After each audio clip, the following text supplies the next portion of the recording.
In our world of conflicts, pandemics, and upheaval, music is one thing that has the power to transform youth, communities, and countries.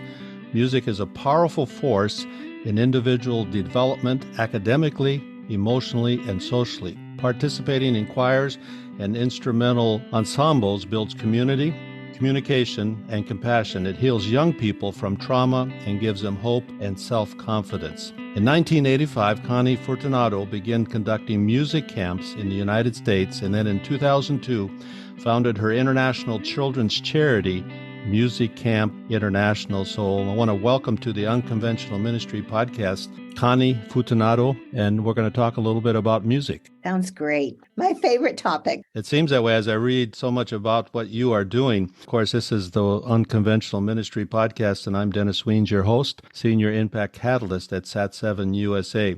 Connie, a little bit about your background. You've been involved in music for quite some time now. You have a passion to inspire children to dream big and then work hard to achieve what they dream. You believe that all children are talented, and when involved in dynamic and positive learning environments, they can break through the limitations of a system or a society that fails to connect them with their inner giftedness. So let's just start a little bit about your background. How did you get involved in music? Oh, how did I get involved in music? Well, I came from a very musical family. And so by the time I was 5, I wanted my mother to teach me how to play the piano. And then by the time I was 10, I wanted to sing. And by the time I was in high school, I was in a wonderful show group called Triple Trio. And my choir director made me her student conductor.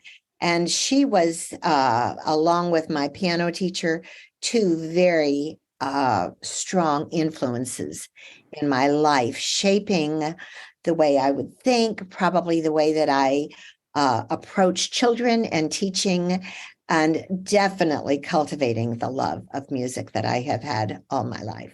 And you're doing so much work with orphans, refugees in places like Ukraine and Romania.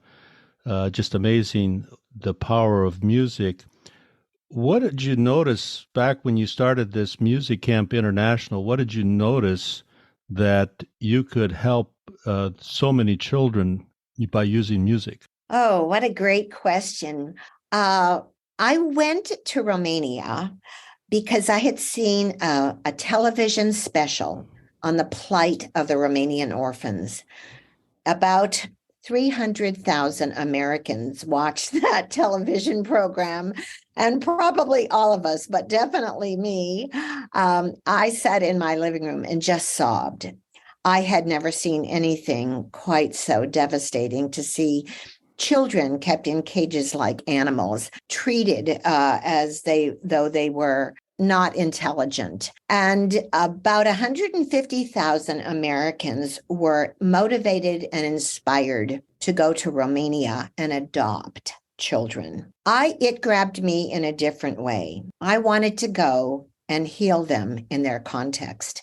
And I knew that if I could give them the gift of music, they would be healed in their context. So I taught children who had only ever used their voices to make animal sounds. I taught them to sing. I taught them the alphabet. I taught them to count. I taught them to sit in chairs. I taught them to work together. And what I saw happen in front of my eyes was astonishing. And probably the person who was changed the most was me. And it wasn't more than a year that I found myself beginning to incorporate children who had a traditional background. And I found that they worked together well, and that children healed children, and that through community and through communication, we could build compassion. And it just began a domino effect that has grown now. We're in our 22nd year. Right. And you started music camps in the United States, and now you're Music Camps International. What is it about music that has this power to heal? Oh, wow. Well, a lot of things. Some of it you alluded to in your introduction. One of the things that we know about music that I think is so key to understanding that is music is the one thing we have that penetrates all areas of the brain. You mentioned how, it's cognitive, it requires thinking, but it's also very emotional and helps our affective development. It's also very psychomotor and involves physical skills. So it is a unifying force in the development of the child, as exactly as you referred to. But it also has this unique quality that if one chamber of the brain doesn't work, it might mean that you don't learn music that way, but it doesn't mean that you don't learn music. You just go through another chamber and learn it a different way. And by teaching in a multi methodology, you can incorporate all chambers of the brain. It's why, you look at seniors who are suffering from Alzheimer's and dementia, and they may not know your name, even if you're their child.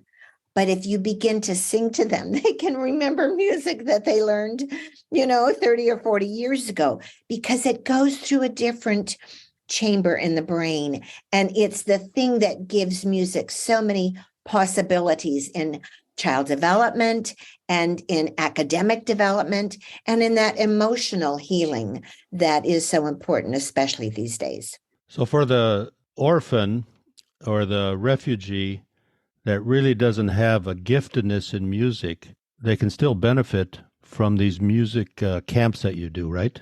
Absolutely. The thing that I have found over the many, many years that I've taught children, and it happened when I began as a private piano teacher. I would have children whose parents would come to me and they would say, "Oh, my child is so musically gifted. Would you take them as a student?"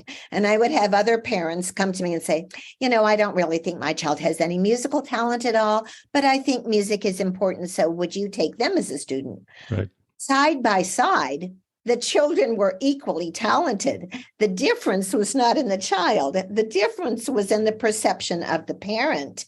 Yeah. And so many times we limit the definition of what we consider to be musical talent. When I started working in Eastern Europe, a very small percentage of the children are designated as musically talented. Well, I can tell you after teaching about 50,000 of them, the difference is in the perception of the teacher, not in the children. The children are talented. The question is not whether or not they are talented, but how are they talented? Right. Howard Gardner always said, if we ask the wrong question, we get the wrong answer every time. So if you say to a child, "How smart are you?" or "How smart is this child?" we've asked the wrong question. We'll get the wrong answer. The right question is, how is this child smart? And when we answer that question, then we can teach them effectively. Music is exactly the same way. This is fascinating. And talk to us a little bit about these music camps you're doing all around Ukraine. What does a music camp look like? Help our podcast listeners to understand music camps and how you're organizing in these different countries. I think that'd be fascinating for people. And then the follow-up question is, how can our podcast listeners be involved in what you are doing? Okay. Well, of course, right now with the war, I'm not doing music camps in Ukraine as we speak. I have an office in Kyiv. I have done music camps in probably every major city in Ukraine. I've worked in Romania for 30 years. Typically, a music camp is a 6-day program. We work with middle schoolers specializing between the ages of 12 and 16. That doesn't mean if they've been in music camp that by the time they're 16, we make them graduate and go away. We embrace them and let them be part of us. But typically we'll go in. There is no pre-selection. And one of the things I believe passionately is that all children have music inside. The question is not, do they have music inside? The question is, am I good enough to get it out? Can I provide the stimulus, the confidence, the environment, the motivation, the inspiration, and the learning sequences that brings out what I know they have inside? Typically, we'll have anywhere from 200 to 400 children come for 6 days. Like I say, not pre-selected. They sign up because they want to be there. We will take that total number, divide it in half randomly. While half of them are in choir, half of them are in instrument instruction. I would say about 85 to 90% of the children that come to music camp have never touched an instrument in their life. So this is brand new for them. We teach them the very basic skills. We typically have 10 instrument classes, soprano, alto, tenor, recorder, guitar, or percussion instruments, violin, viola, cello, hand chimes, and hand bells. We give them very beginning rudimentary skills, but the patterns that they play are extracted from a masterwork, a piece by Bach or Beethoven or Handel or something like that. So that when we put those little segments together, what I do is I then encase that segment with a Philharmonic orchestra playing the real deal. Maybe it's Mozart's Eine kleine Nacht music. So these children in 6 days play a simple pattern that allow them to become an ensemble with a Philharmonic orchestra. It is incredibly inspirational. In choir, they learn to sing probably 5 or 6 songs. Usually we sing in 3 or 4 languages. Of course, always their national language and always English. Then frequently either Latin or French or German or another language like that. At the end of 6 days, these 200 or 300 or 400 children give a concert in a local concert hall, accompanied by a local professional orchestra. Usually I hire members from the local Philharmonic orchestras. Again, the inspiration is so powerful. Right. And the young people doing this together, it changes them forever. So while one camp is going, 300-400, are you doing this in multiple locations at the same time, or is it just one camp at one time in one location? Oh, that's a great question. Right now, it is one camp in one location. However, we are very aggressive in our team development because exactly what you mentioned. I want to get to the place where we can do international festivals, maybe with a few thousand children and a Philharmonic orchestra, and bring together. Maybe we'll have 5 music camps in Romania or 5 in Poland, or as soon as we can go back, we'll definitely do 5 or 10 or more in Ukraine, and then bring those young people together into a major national event. We'll have to bring you to the Middle East because the ministry I'm with, Sat7, we're broadcasters in the Middle East. We could put you on satellite, put these kids on satellite. That'd just be an amazing opportunity. I want to share with our podcast listeners that in May of 2014, you were named the Honorary Ambassador of Peace for Ukraine. And that's a great honor, and it really speaks to the power of what you are doing to help so many children. And this methodology that you have to allow all children, not just those ones perceived to be gifted in music, but every child, every orphan, every refugee is included in what you're doing. So congratulations on that. How can podcast listeners be involved in what you're doing? Oh, there's lots of ways. First of all, I have a fairly good presence online. The parent company for Music Camp International is called Canticum Novum International, which is Latin for new song. And it's because Canticum Novum International actually has 2 divisions. Music Camp International is our on-location division, and Musetics International is our virtual division because we do teach virtually. And we do that so that we can reach orphans, we can reach children that I would never be able to get to. So one of the first things that your listeners could do is be a referral. And if you know a child or children between the ages of 12 and 19, and they would like to do ensemble music. We have choir, we have instruments. I would love to have you contact me. You can do that through the website. If you know of orphanages, we are right now working in 4 orphanages in India. We are working with a community of young people in Kenya. So one of the great things that your listeners could do would be to be a referral. The second thing that they could do, depending on their own situation, is that they could sponsor either an orphanage or a small group of children, like at a community center, provide like a class or a choir chaperone. We have groups with a maximum of 5 called a micro music hub.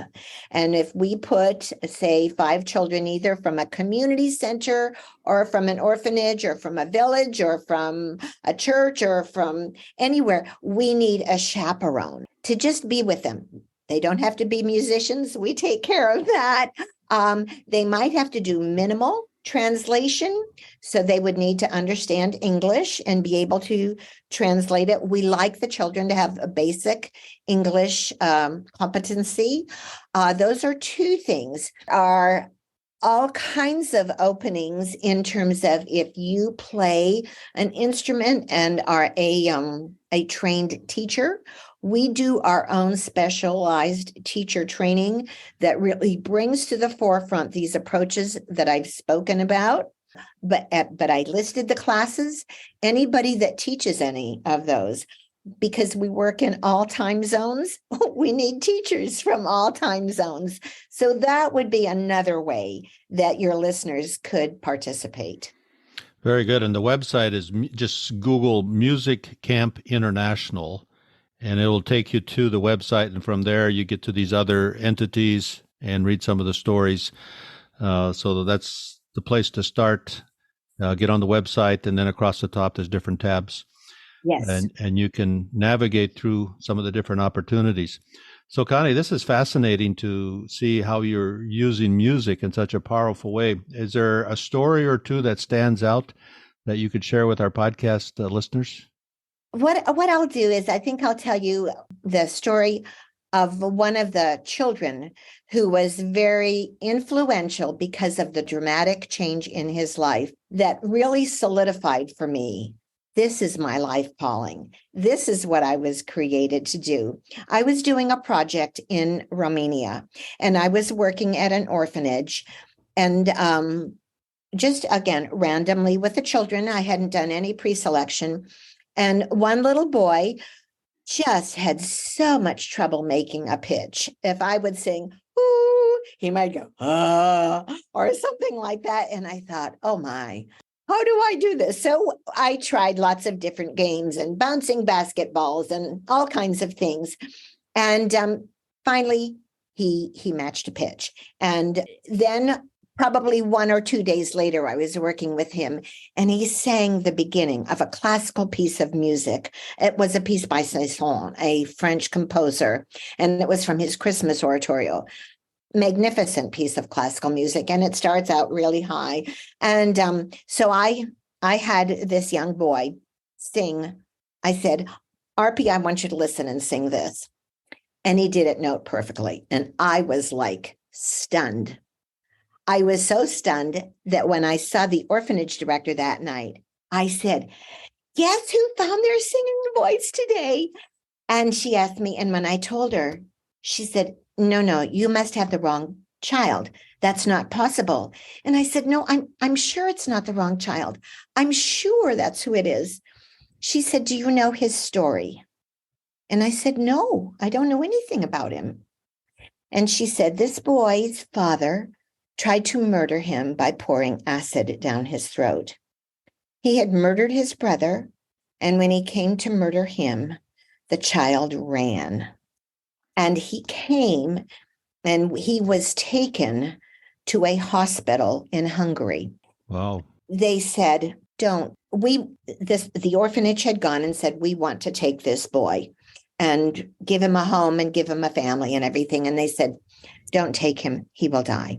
And the orphanage leader insisted, no, we want this child. We will take him. And she said, we had to teach him how to speak. And now you're telling me he has learned to sing. And 1 year later, that child was on the stage of the Crystal Cathedral in Los Angeles, California, singing for an international telecast with a Philharmonic orchestra behind him. Wow, you've given hope to so many. This is an amazing story, and you probably have many other stories like this. So, Connie, thanks for joining the Unconventional Ministry podcast. Okay, I encourage you to go to Music Camp International, look at the pages, look at the opportunities, get involved in this amazing work that Connie's doing. So again, thank you for joining the Unconventional Ministry podcast. Thank you for having me. It's my honor. In our changing world, there are more ways than ever to do ministry. Sat7 as a broadcast media ministry is changing how ministry is done. Through innovative approaches, collaborative efforts, broadcast satellite television, web streaming, and social media, Sat7 is making a difference. Visit Sat7 online today at sat7usa.org to learn ways you can be a part of this kingdom work. If you've enjoyed this conversation, please share it with your friends. If you know of an unconventional ministry approach, please introduce us. We'd like to have them on as guests. Thank you again for joining this episode of the Unconventional Ministry podcast.